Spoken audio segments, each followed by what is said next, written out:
আসসালামু আলাইকুম রহমতুল্লাহি ওয়া বারাকাতুহু। সম্মানিত দর্শক, আপনারা সবাই জানেন যে হবিগঞ্জে কি হয়েছে।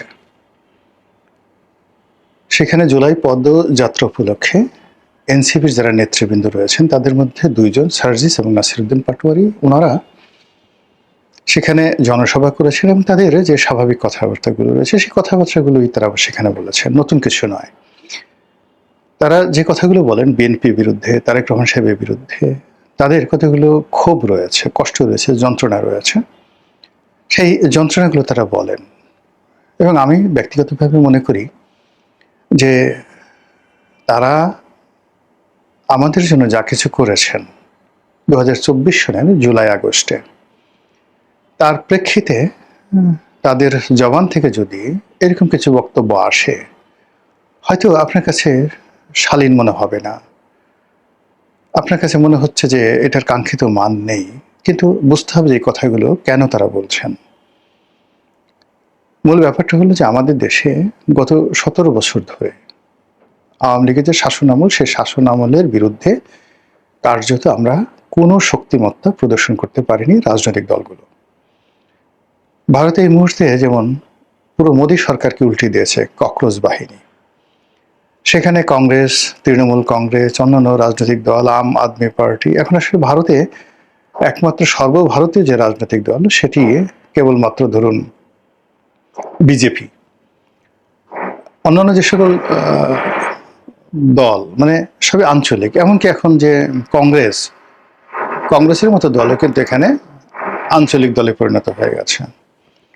তো ফলে নরেন্দ্র মোদীর যে অপ্রতিরোধ্য ক্ষমতা, তার বিরুদ্ধে দাঁড়ানোর কোনো ক্ষমতা অন্যান্য রাজনৈতিক দলগুলো নেই। সেখানে ককরোচ তেলাপোকা পার্টি, তারা পুরো দেশটাকে উল্টে দিল এবং একজন মন্ত্রীকে, শিক্ষামন্ত্রীকে পদত্যাগে তারা বাধ্য করলো। ঠিক অনুরূপভাবে এই বাংলাদেশে শেখ হাসিনাকে এই বৈষম্য বিরোধী আন্দোলনের যারা নেতৃবৃন্দ রয়েছেন তারাই কিন্তু একেবারে ত্রাহি ত্রাহি অবস্থা তৈরি করে দিয়েছিল। তার সঙ্গে সাধারণ জনগণ, রাজনৈতিক দলগুলো অংশগ্রহণ করেছে, একটা পূর্ণতা পেয়েছে, কিন্তু কর্তৃত্ব এই বৈষম্য বিরোধী আন্দোলনের নেতাদের। তো কাজেই তাদের সেই আন্দোলনের মাসটিকে তারা উদযাপন করবে, জন্য আমাদের আসলে একটা ওয়াক ওভার তাদেরকে দেওয়া উচিত, একটা সার্টেন মানে লিমিট পর্যন্ত। তো সেটি 2024 সনে তারা বেশ সুন্দরভাবে করেছেন। 2025 সনে তারা সব জায়গাতেই করার চেষ্টা করেছেন, কিন্তু দেখা গেল যে 2025 সনে গোপালগঞ্জে গিয়ে তারা মারাত্মকভাবে লাঞ্ছিত, অপমানিত হয়েছেন এবং এর জন্য বহু মানুষের প্রাণ হয়েছে। এবং ওই সময় যদি সেনাবাহিনী সেখানে তাদেরকে উদ্ধার না করতেন, সেখানে অ্যাপাচি না পাঠাতেন, তাহলে হয়তো সেই দিন বৈষম্য বিরোধী যারা নেতা রয়েছেন তারা প্রাণে বাঁচতেন না। তো চিন্তা করুন, গোপালগঞ্জ, তো গোপাল তার সাথে সাথে আবার গঞ্জও আছে। এবছরও ঠিক অনেক জায়গাতে তারা গিয়েছে, কিন্তু হবির সাথে যে গঞ্জ আছে, হবিগঞ্জ, এই হবিগঞ্জে গিয়ে তারা বিপদে পড়েছেন। এখন এই যে এনসিপির যারা নেতৃবৃন্দ রয়েছেন সেই নেতৃবৃন্দের সঙ্গে আমার কাছে মনে হচ্ছে গঞ্জ শব্দটি তাদের সাথে কুফা। আগামীতে তারা যে কোনো গঞ্জে যাবেন 100 বার তাদেরকে দোয়া দরুদ পড়ে, তারপরে তাবিজ কবাজ করে, বান মেরে, নিজেদের শরীর বন্ধন তৈরি করে তাদেরকে এই গঞ্জে যেতে হবে। যেমন নারায়ণগঞ্জ, শায়েস্তাগঞ্জ, এরকম যে সকল গঞ্জ রয়েছে, গোপালগঞ্জ তো আছেই। তো যেই যেই শহরগুলোতে গঞ্জ আছে সেখানে তারা ভবিষ্যতে সতর্ক হবেন। অধিকন্তু হবিগঞ্জ, এখানে কিন্তু বৈষম্য বিরোধী আন্দোলনের সবচেয়ে নির্মম এবং নৃশংস ঘটনাগুলো ঘটেছে। বহু হত্যাকাণ্ড, থানা লুট, পুলিশের সাথে মারামারি, তারপরে এখানে প্রাণহানি সেই জুলাই আগস্ট বিপ্লবের সময় এখানে বেশি হয়েছে। তো কাজেই এখানে যেখানে ধরুন হতাহত বেশি হয়, সেখানে বহু পক্ষ, শত্রু এবং মিত্র সেখানে দাঁড়িয়ে থাকে। ফলে ওখানে আওয়ামী লীগের লোকজন ফাঁদ পেতে আছে, বিএনপির লোকজন ফাঁদ পেতে আছে, বৈষম্য বিরোধী যারা লোকজন ওখানে এই গত 2 বছর সেখানে তারা দাপট দেখিয়েছে। তো কাজেই এরকম একটা জায়গাতে তাদেরকে যে প্রস্তুতি নিয়ে যাওয়া উচিত ছিল সেই প্রস্তুতি নিয়ে তারা যাননি। অধিকাংশ সেখানে গিয়ে তারা নর্মাল ওয়েতে যে কথাবার্তাগুলো বলেছেন, আর তার প্রেক্ষিতে অনুষ্ঠান শেষে মারামারি হয়েছে, কাটাকাটি হয়েছে। প্রথম দিকে অনেকে বলার চেষ্টা করেছেন যে এটা এনসিপির অভ্যন্তরীণ মারামারি।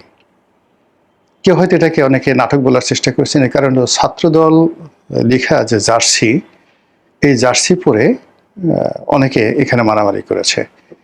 তাহলে ছাত্রদলের যে জার্সি পরে মারামারি করতে যাওয়া, এটা একটা নির্বুদ্ধিতা। মানে এরকম একটা অল্প বুদ্ধির মানুষ বাংলাদেশের কোনো জায়গাতে নেই। তাহলে এই জার্সি যারা পরলো তারা কারা, এটা ভাবতে হবে। প্ল্যান করতে মারামারি করা যায় না। এবং যদি ছাত্রদল জার্সি পরে তারপরে সে ডিক্লেয়ার দিয়ে তাদেরকে মারার জন্য প্রি প্ল্যান্ড ওয়েতে এখানে এই কাজগুলো করে থাকে, আমি মনে করি সরকারের এই বিষয়টি তদন্ত করা উচিত, দায়ী ব্যক্তিদের শাস্তি দেওয়া উচিত। এবং এই ধরনের জার্সি পরে মারামারির ঘটনা অতীতে ছাত্রলীগও করেনি, ছাত্র শিবির করেনি, যে গায়ে শিবিরের গেঞ্জি পরে, ছাত্রলীগের গেঞ্জি পরে তারা একসাথে সেই লাঠিসোঁটা হাতে নিয়ে প্রতিপক্ষের উপর হামলে পড়েছে, এরকম ঘটনা ঘটেনি। তো এখানে যদি তারা জার্সি পরে গিয়ে থাকে, সেটা সরকারকে কগনিজেন্সে নিতে হবে। আবার যদি শিবিরের লোক, এনসিপির লোক, ইভেন ছাত্রদলের লোক মূলত সরকারকে বিব্রত করার জন্য ছাত্রদলের জার্সি পরে এই ধরনের ঘটনা ঘটিয়ে থাকে, সেটাও কগনিজেন্সে নিতে হবে।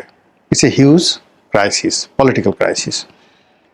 দ্বিতীয়ত হলো যে এখানে যে অ্যাঙ্গেলে মারামারি হয়েছে, এখন আন্দোলনের একেবারে প্রথম সারির যদি আপনি 5-6 জন লোক ধরেন, তো সেখানে হাসনাত, সার্জিস, তারপরে নাহিদ, আসিফ মাহমুদ, সজীব, এই 4টি নাম আসে।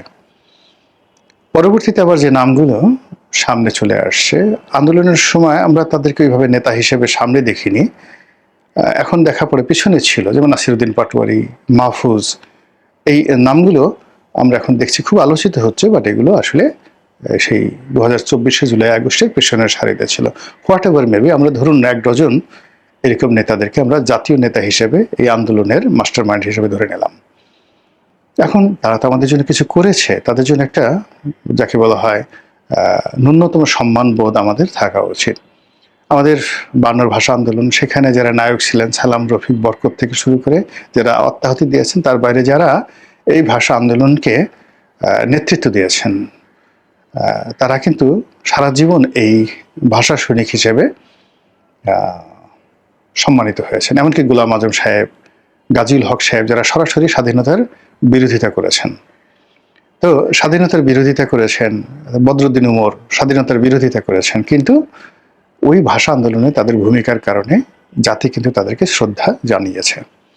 69 গণ অভ্যুত্থান যারা নেতৃত্ব দিয়েছেন, যেমন তোফায়েল আহমেদ, তার নেতৃত্বে ডাকসু, আজীবন তারা কিন্তু এই সমাজে সম্মানিত ছিলেন।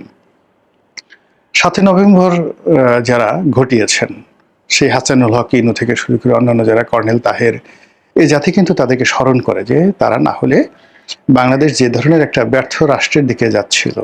জিয়াউর রহমান সাহেব এসে, তিনি এই জাস্ট এখন তারেক রহমান সাহেব যেভাবে এসে প্রধানমন্ত্রী হলেন, তার বাবাও ঠিক ওইভাবে পরিস্থিতির মধ্যে পড়ে all on a sudden he became the hero.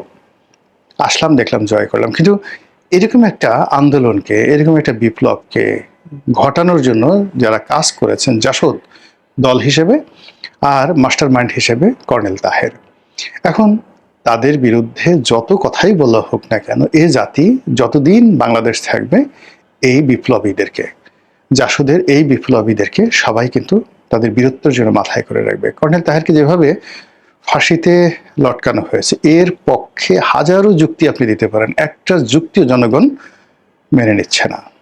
তারা সবাই বলছে এই লোকটির প্রতি অন্যায় করা হয়েছে, জুলুম করা হয়েছে, এটা হলো বাস্তবতা। একইভাবে মেজর জলিল, মেজর জিয়াউদ্দিন, যারা বীর মুক্তিযোদ্ধা, কিন্তু ভারতীয় আধিপত্যবাদের বিরুদ্ধে স্বাধীনতার পরে প্রথম যারা, যাকে বলা হয়, গর্জে উঠেছিলেন যে আমাদের অস্ত্র, আমাদের শস্ত্র, আমাদের কোনো কিছু ভারতীয়রা নিয়ে যেতে পারবে না। ফলে কি হলো, এই জাতি একজন মেজর জলিল, সুন্দরবন একজন মেজর জিয়াউদ্দিন, তাদের কিন্তু অত্যন্ত সম্মান এবং মর্যাদার সঙ্গে দেখে। পরবর্তীতে 90-এর গণ অভ্যুত্থান যারা ঘটিয়েছেন, সেই আমানুল্লাহ আমান, খায়রুল কবির খোকন, সুলতান মোহাম্মদ মনসুর, হাবিবুর রহমান হাবিব, পুরো মানে সম্মিলিত যে ছাত্রদের যে নেতৃত্ব, বিএনপি, আওয়ামী লীগ, জাতীয় পার্টি, মানে জাতীয় পার্টি না, জাসদ, মানে অন্তত ১ ডজন ৯০-এর গণ অভ্যুত্থানের নেতা, তাদেরকে কিন্তু আমরা সম্মান করি। টিল নাও আমরা তাদেরকে সম্মান করি। স্বৈরাচার বিরোধী আন্দোলনে যে সকল অকুতোভয় সৈনিক যারা আত্মাহুতি দিয়েছেন, সেই সেলিম, দেলোয়ার, দীপালি সাহা, আমরা তাদেরকে স্মরণ করি। পুরো এরশাদের জামানাতে ঢাকা বিশ্ববিদ্যালয়ে যারা রাজনীতি করেছে, সেটা যে কোনো দলেরই হোক না কেন, আমরা এখনো তাদেরকে হৃদয়ে ধারণ করি। তো সেক্ষেত্রে ২৪-এর যারা গণ অভ্যুত্থান যারা করেছেন, তাদেরকে আমাদেরকে হৃদয়ে ধারণ করতে হবে। আমরা কি, মানে এরা, আচ্ছা আপনি সার্জিস কি করেছে বলেন তো? সার্জিস, আপনি একটা ছোট বাচ্চা ছেলে, বয়স অল্প, খাটো দেখতে, নির্বাচন করতে চেয়েছে, আর এখন নেতাগিরি করছে।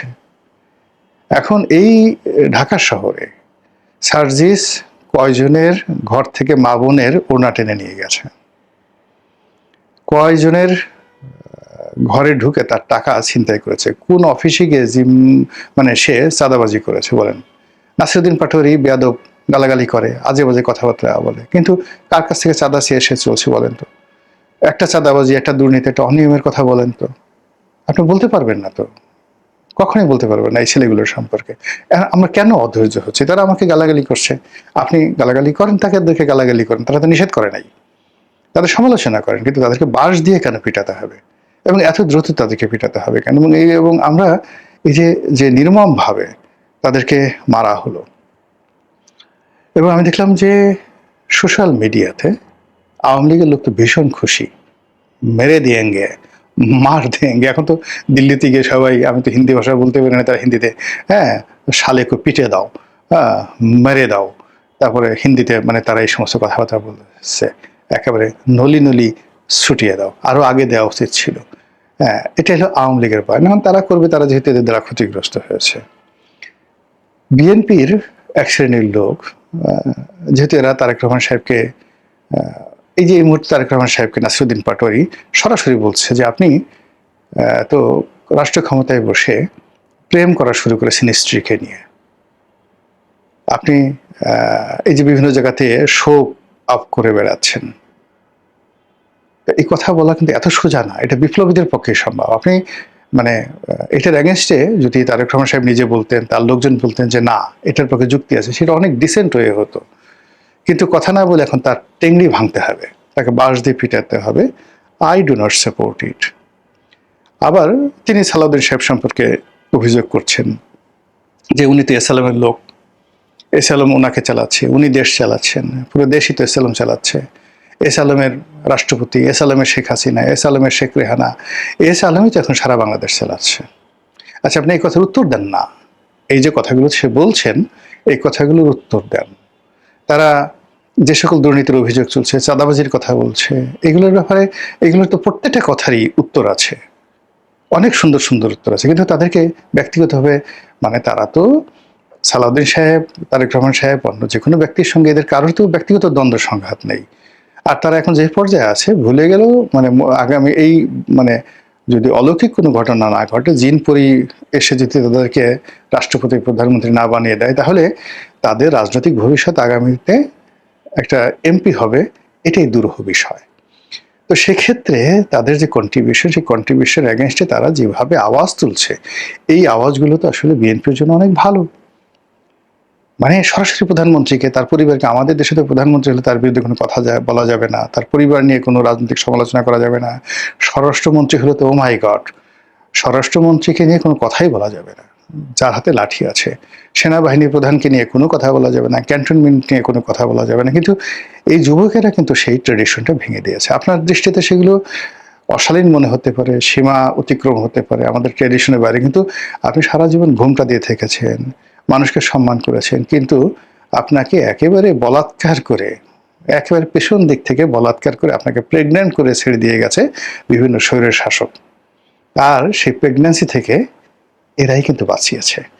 তো কাজেই এদেরকে পলিটিক্যালি মোকাবেলা করাটাই যুক্তিযুক্ত বলে আমি মনে করি। কিন্তু সেটা না করে তাদের বিরুদ্ধে, তারা কথা বলছে, তাদের বিরুদ্ধে কলমও নয়, সরাসরি ডাইরেক্ট বাঁশ, আর সে বাঁশ কি, যেন তেন বাঁশ না, বিশাল 10-12 হাত লম্বা বাঁশ দিয়ে তাদেরকে পেটানো হচ্ছে। এই জিনিসগুলো